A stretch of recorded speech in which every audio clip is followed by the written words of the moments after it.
more thing I want to talk about with that Lakers team, because you'd only been in the league for a few years. 1960 rolls around. You're part of a pretty big moment in Lakers history that I would say a lot of people don't know about still. And that was when the team plane was flying from St. Louis to Minneapolis, and there was a snowstorm, and there were electrical problems, and you made an emergency landing in a cornfield in Iowa. So I believe, you were there, among other people, Elgin Baylor, you mentioned Hot Rod Hundley. When all of this was going down, did you guys know they were about to make an emergency landing, or kind of what was going on the player side of things? Well, all the electrical equipment went out on the takeoff from St. Louis. We're in a DC-3, thank goodness. And we had about 20 people on board, 20 to 20, somewhere between 20 and 25. And we're sitting there, and I was sitting next to Tommy Hawkins, who played at Notre Dame. And Tommy and I were sitting there, and it started getting real cold in the plane. So we held up to the front there. We were only sitting a couple seats back from where the pilots were, and they had the pilot door open. We said, "Turn on the heat."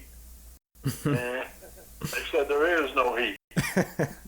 So up over top in those old DC-3s that were very, very popular, Kyle, in World War II.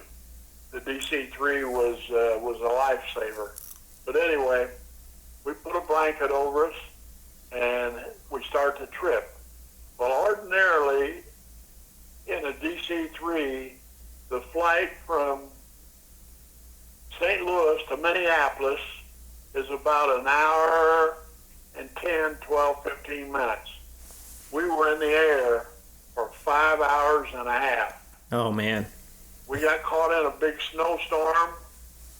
The pilots, as a matter of fact, one of the pilots had to stick his head out the window, the co-pilot, to scrape the ice off the windows. And he got frostbite from that. But we're flying around up there. We are lost. We're lost in a snowstorm. And all of a sudden you hear the pilot say, we're going to have to find something. We're going to have to find something because we're running out of gas. And so they're flying and flying and flying, and all of a sudden, daggone it, the moon comes out.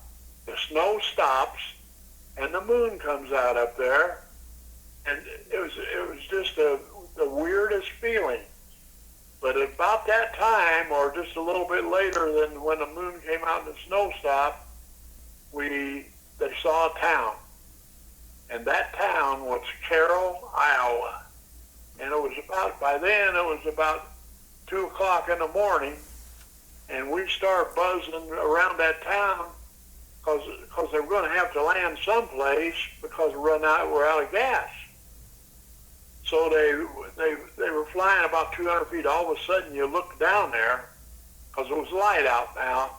You look down there, and all the lights in town started coming on. And then you saw the red lights, which, was the one fire truck they had in town, and any red light they had in Carroll, Iowa came on, and the town lit up. The people knew that we were flying so low that they knew something was up there. All of a sudden, the pilots, I heard them say, "There's a cornfield down there." And the snow had drifted. See, that you couldn't read the terrain. The snow had drifted so high that it was hard to tell, although the shucks were still up. But see, the snow had drifted in that cornfield up to chest high. Wow. So they said, we're going to have to put it down. So there were high tension wires. So we went around, those water towers they have in small towns. Uh-huh. Carroll, Iowa on it.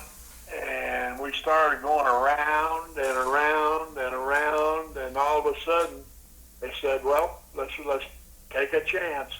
And here they go into that cornfield. And I'm going to tell you, though they ripped through that cornfield, the shucks, it was really, but the amazing part of it was had we gone another 40 yards, the plane just tumped up on end. Had we gone another 40 yards, there was a deep ravine. And had that happened, you know what the story would have been. Right. And got out of that daggone thing. Well, the guys were so happy, they opened that back door, and we're jumping out into that cornfield, snow up to our waist. We're throwing snowballs at each other.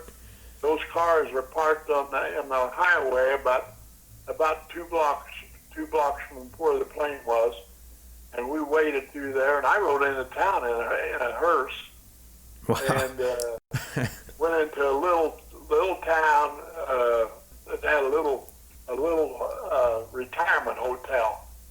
And we get out and we go into the lobby of that little retirement hotel, and here's all these old folks in there with their nightgowns on, and they wanted to see what the heck was going on. And I never will forget this one thing. They had a little bar in there, seat about 6 people, and it was locked up for the night. And Larry Faust, our big center we had, he went behind that bar, and he ripped it. He took hold of that and ripped that padlock off of there, got a bottle of whiskey, poured himself a big glass, and started drinking it right down. I never will forget that. The story of the plane crash in Iowa. You know, after you ride into town alive in a hearse, I think you can pretty much do whatever you want. Yeah, I did escape. And there were a lot of guys, guys are scared to death, there's no question about it. Right. But they're knowing that something's going to happen. And like I said, they turned an hour and 10-minute flight into 5.5 hours lost in a snowstorm, and that's no fun.